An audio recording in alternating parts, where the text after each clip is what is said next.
The shutdown might not seem so obvious when you're coming here to the airport. These TSA agents are working without pay. It doesn't take long of a walk around the Pine Hills neighborhood to see trash all over the place. Allison, is it true that you allowed Keith Raniere to brand women and force them to have sex with him? But it was a different situation yesterday when the banks were frozen over, but the middle was melted. And they want to make sure that you're watching out for them, too. For many high school girls, going to prom is the ultimate fairy tale ending. Here at the Port of Albany, they were finally able to secure some of them. We have seen opening statements, the first witness, and a filing for a mistrial. Does the lawyer represent Claire Bronfman? No, the lawyer represents, there's a trustee who does not represent Claire, who's a trustee of the trust. So Claire's not involved in this at all. Claire, you've allegedly funded this entire operation. You co-founded this group, Nancy. I mean, you helped start all of this. Is there anything you'd like to say to the people who you've hurt? If you see a car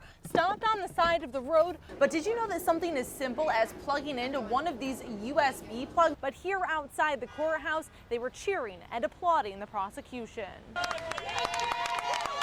The verdict coming down less than 5 hours after the jury began deliberations, convicting Keith Raniere on all 7 counts against him. Was in fact a master manipulator, a con man, and the crime boss of a cult-like organization. Many people like Catherine Oxenberg and Tony Natale have dedicated their lives in hopes of this outcome. I had to save a child who was caught in the grips of this cult. So I wasn't going to stop until I had succeeded in doing that. And I wanted to save the rest of the children that were about to be pulled into this cult. Others in tears of joy. It's quick, but I can't tell you how relieved I am. You know, this is just, I didn't think they would find him guilty on all counts. Still more in shock and lost for words. It's an amazing moment. I mean, it's been 13 years since I started reporting on NXIVM and Keith, so I'm surprised to see it happening. But Raniere's attorneys disappointed, saying this is not the outcome they had hoped for. I was a little surprised with the fact that it was every count in every racketeering act, but by the same token, it was a very emotional case. I think it was very emotional for everybody throughout. Those in Knox Woods who I've spoken to since that verdict came down say they can finally feel safe again in their neighborhood where many of these crimes took place. My guys jumped off the truck. They grabbed the jaws. I fired the jaws up. They went down there. Within 2 minutes, they had that car open. We were pulling bodies out. They were still alive. And we kept going. Captain Aaron Bywater with the Central Bridge Fire Department tells me about the moments he arrived on scene of the tragic and deadly limo crash in Schoharie. The things we saw was like a nightmare. I don't want anybody to see this. I just wish we could get some support. He says it's the days after a tragedy like this that is most difficult on first responders. Trained and trained and trained, and this is not what we're trained to deal with, is the aftermath. Former Sheriff Tony Desmond says he hopes the community will come together to support those who had to respond to what's being described as a horrific scene. It's an unnatural event, and it's tough to go through it and then not keep reliving it. Meanwhile, at the scene, Sheriff Ronald Stevens says this is a tragedy unlike any he's seen before. It's probably the most horrific scene that I've had to witness. Assemblyman Chris Haig thanking first responders for their unwavering work. What they had to deal with here the other night is just unfathomable. It's one of the toughest things I've ever seen in my entire life. And Bywater says the community can still count on all first responders to do the job at hand. We're here for everybody, and if the tones drop, we're still responding. It's amazing. You don't realize how much work and effort goes into a sign until you actually come here and do it. It's a two-man show here in the town of Colony Sign Shop. As Foreman Robert Sammons tells me, it's more complicated than you may think. For an average sign, it's 10 or 15 minutes. Some of the more intricate ones, they're probably almost an hour. First, they print the lettering from a computer program, then start to layer the sign materials on an aluminum blank. We'll put this white onto this blank.